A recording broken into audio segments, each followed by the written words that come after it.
Hello everyone, welcome to मीशू जी के study. आज की वीडियो में हम करने वाले हैं इतिहास के महत्वपूर्ण प्रश्न। सारे प्रश्न बहुत ही इम्पॉर्टेंट हैं, सिलेक्टेड हैं, किसी न किसी गवर्नमेंट एग्जाम्स में पूछे गए हैं, तो वीडियो आप लोगों के लिए बहुत ही बेनिफिशियल होने वाली है, इसलिए वीडियो को पूरा जरूर देखिए। तो चलिए फिर आज के जीके क्विज स्टार्ट करते हैं। पहला प्रश्न है, भारत में दास वंश का संस्थापक कौन था? ऑप्शन आप लोगों के सामने है। इस प्रश्न का सही उत्तर है सी, कुतुबुद्दीन ऐबक।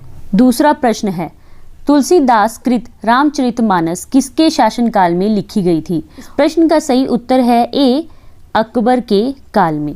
तीसरा प्रश्न है, द्वितीय विश्व युद्ध के दौरान भारत का वायसराय कौन था? इस प्रश्न का सही उत्तर है सी, लॉर्ड लिनलिथगो। चौथा प्रश्न है, वर्नाकुलर प्रेस एक्ट किस वायसराय के काल में पास हुआ था? प्रश्न का सही उत्तर है बी, लॉर्ड लिटन।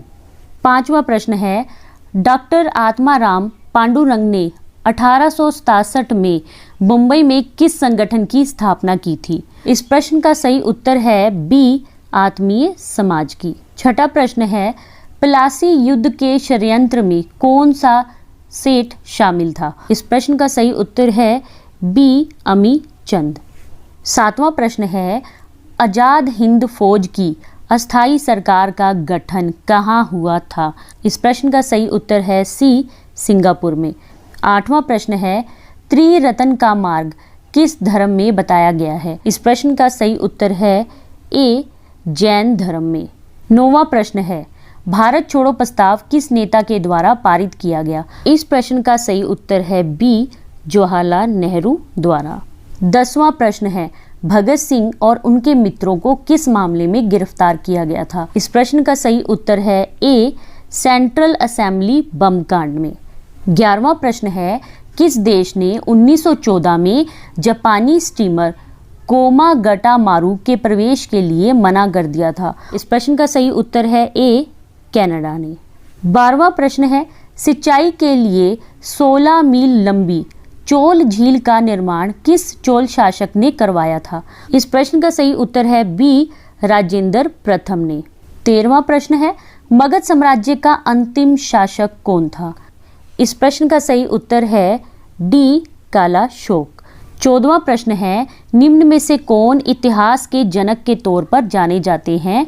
इस प्रश्न का सही उत्तर है ए, हेरोडोटस। 15वां प्रश्न है, किस अधिनियम के माध्यम से विवाह की न्यूनतम आयु का निर्धारण किया गया? इस प्रश्न का सही उत्तर है सी, शारदा अधिनियम।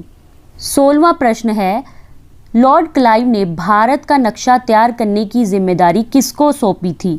इस प्रश्न का सही उत्तर है डी, जेम्स रेने को। 17वां प्रश्न है, किस मुगल शासक का 2 बार राज्याभिषेक हुआ? इस प्रश्न का सही उत्तर है डी, औरंगजेब का। 18वां प्रश्न है, अद्वैतवाद के सिद्धांत के प्रतिपादक कौन थे? इस प्रश्न का सही उत्तर है बी, शंकराचार्य। 19वां प्रश्न है, राष्ट्रीय कूटकालीन स्थापत्य कला के नमूने मिलते हैं? इस प्रश्न का सही उत्तर है सी, तंजौर में। 20वां प्रश्न है, कपूर मंजरी नाटक के रचयिता राजशेखर को किस प्रतिहार शासक ने संरक्षण दिया? इस प्रश्न का सही उत्तर है सी, महेंद्रपाल प्रथम। 21वां प्रश्न है, सरंजामी प्रथा किससे संबंध रखती थी? तो दोस्तों इस प्रश्न का सही उत्तर है ए, मराठा भूराजस्व व्यवस्था से संबंध रखती थी। 22वां प्रश्न है, भारत में ब्रिटिश उपनिवेशवाद के दौरान नए शहरों का प्रादुर्भाव हुआ। कलकत्ता जो अब कोलकाता है उन प्रथम शहरों में से एक था। निम्नलिखित में से कौन से गांवों से मिलकर कोलकाता शहर बना? इस प्रश्न का सही उत्तर है सी, सुतानाती, कालीकता, गोविंदपुर। 23वां प्रश्न है, प्रथम कर्नाटक युद्ध की समाप्ति किस संधि से हुई? इस प्रश्न का सही उत्तर है ए, ला शापेल की संधि। 24वां प्रश्न है, निम्नलिखित यूरोपियनों में से कौन सा एक स्वतंत्रता पूर्व भारत में व्यापारी के रूप में सबसे अंत में आए? इस प्रश्न का सही उत्तर है सी, फ्रांसीसी। फ्रांसीसी भारत में सबसे अंत में आए। 25वां प्रश्न है, भीमबेटका किसके लिए प्रसिद्ध है? इस प्रश्न का सही उत्तर है डी, गुफाओं के शैल चित्र। तो फ्रेंड्स, ये थे आज के टॉप 25 इतिहास के प्रश्न। आशा करती हूँ कि आप लोगों को प्रश्न अच्छे लगे होंगे। अगर आप लोगों को प्रश्न अच्छे लगे हैं तो प्लीज़ वीडियो को लाइक, शेयर और कमेंट करके ज़रूर बताना कि वीडियो आप लोगों को कैसी लगी। तो मिलेंगे नेक्स्ट वीडियो में और भी बेहतरीन प्रश्नों के साथ। ऐसे ही अपनी तैयारी करते रहिए। तब तक के लिए बाय बाय, टेक केयर।